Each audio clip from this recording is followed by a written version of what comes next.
Okay,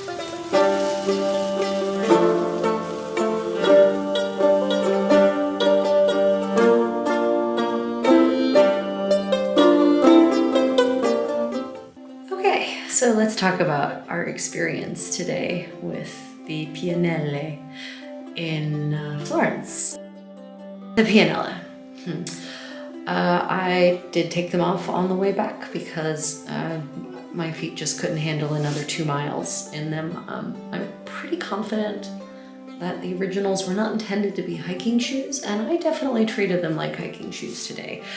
Basically, I walked from my kind hostess's home, my lodgings, pretty much outside of medieval Florence, all the way into the center of the city, over paved streets. Of course, not many streets were paved in medieval Florence or even Renaissance Florence. They were only slowly getting paved one by one. So there were softer surfaces where the impact would be less than constantly walking on stones and cobbles. The Giardine Boboli, which, is kind of at the end of the day for me. And then I had to go find the mud. It was in the rose garden, and it was joyful to walk through the mud. It felt great. The shoes were perfect for mud. Anyway, I was wearing them as slip-on shoes rather than overshoes because this pair we made, unfortunately, too small to actually fit over top of my shoes. So that means I actually ended up with some blistering and rubbing in places that I don't think would happen if they were worn as overshoes, because then the slippers that you would wear in this era, basically leather or cloth slippers, would then protect your feet more than just my stockings did, is my feeling, at any rate. They were heavy, so that was a lot of extra weight to carry around all day on my feet, and also up lots and lots and lots and lots of stairs, and up lots and lots and lots and lots of steep slopes. Actually, the up slopes wasn't great. The down slopes was a little nerve-wracking, and definitely had my toes compacting into the end of the Pianelle. Again, I think this would be reduced or mitigated by actual slippers or turn shoes that fit inside the shoes. Also, again, I'm not convinced that these shoes were intended for the kind of serious all-terrain treatment I gave them today. My feeling is leaning more and more towards the Pianelle being the gentle walk around the city, the flat city shoes, because Florence is, the city part of Florence anyway, is very plainer. It's on a level almost with the Arno River, which is why when the river floods, it gets serious really quickly. Whereas the Giardini Boboli are extremely topographical, very much so. Paths going up and down and up and down and up and down, and it's also labyrinthine. So you end up walking a long distance to go, actually a very short distance ultimately, which is great for a pleasure walk. But again, and actually, the surface in the gardens might be closer to what that for which the shoes were actually, the Pianelle were intended, because it was mostly gravel and there was some mud. I got to go through the mud. The Pianelle performed perfectly as expected. They kept my hems out, all my hems, all of them, out of the mud, well out of the mud. There was no slipping, perfectly stable, crossing through very deep mud puddles, actually. Other thoughts about the Pianelle? I really feel like that's it.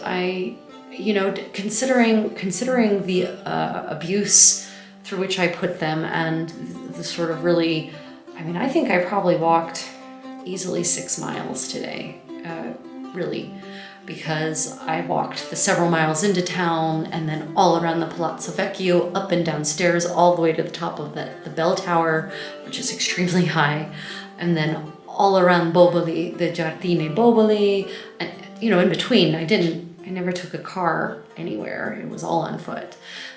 Up and down bridges, and then through the Palazzo Pitti also, which is a massive Renaissance palace. There'll be videos coming out on that at some point here.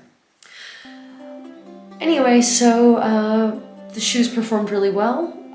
My feet are sore, but not as sore as they should be probably by all rights, considering that the only padding really is kind of the leather, which is not very much padding, and the cork interior, which is softer than, say, wood. So probably that would have been miserable had the interior been a solid wood core. Pretty rough on my joints also. So thoughts going forward, definitely if I were going to wear these, really wear these as just shoes, not overshoes, but these P&L shoes, I think I'm going to be putting in, gluing in probably some felted wool as padding, so that they'll have a little bit of extra padding there, and maybe some felted wool over in the inside of the leather part. I have them somewhere. Look, I can even show you what I'm talking about. Here it is.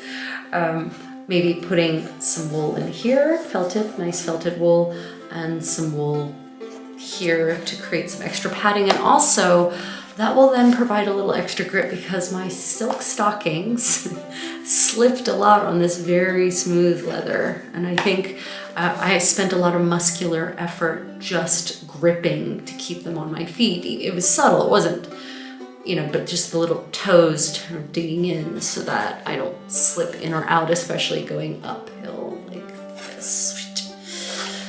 So felted wool here for padding and grip, and also maybe some extra protection from the rubbing. But yeah, I mean, you can see here on the bottom, they held up really well. I mean, look, like I said, they went through mud. I put them through their paces today, and they're looking pretty good still. For all the mistakes we made constructing this very first pair. I should have looked more closely at the shoes. So actually, the front and back, if we can get it to focus. Come on, camera, focus, focus. Okay, I'll insert a picture. So actually in the front and back, the two spots where it really took the most damage, shall we say, the most impact. The thread has actually started to wear away. That connects the upper here to the sole, both in front and back. And I don't know how to prevent that, except maybe by making the channel much deeper into the sole leather so that there is more of a buffer of leather around the thread so that the thread doesn't get worn away like it has. So this is going to have to be repaired eventually. It isn't actually coming apart yet. The thread is still poking through. It's just that it's no longer connected. So it's little dots of thread, like little thread nails here, instead of like a line of thread. And the same is true here on the heel area. Let me see if that's the case on this one. Yep. Same sort of wear, except more of it. And that's because I am asymmetrical as human beings go, which you can see in how I wear my shoes. One of my feet and legs are perfectly aligned and the other kind of naturally turns out this way. It's something to go, something's wrong with me. But I hide it well by good proper ballet posture. Anyway, okay, that's your wear and tear addendum. Okay, I guess those are my thoughts. You know, as always, let me know in the comments if you have questions that I haven't addressed. I'm confident there are many aspects that in my sort of exhaustion I have forgotten, and I'll be happy to, you know, answer those questions in the comments. So yeah, Pianella for the win, Firenze, the Contessa rides again. Stay creative.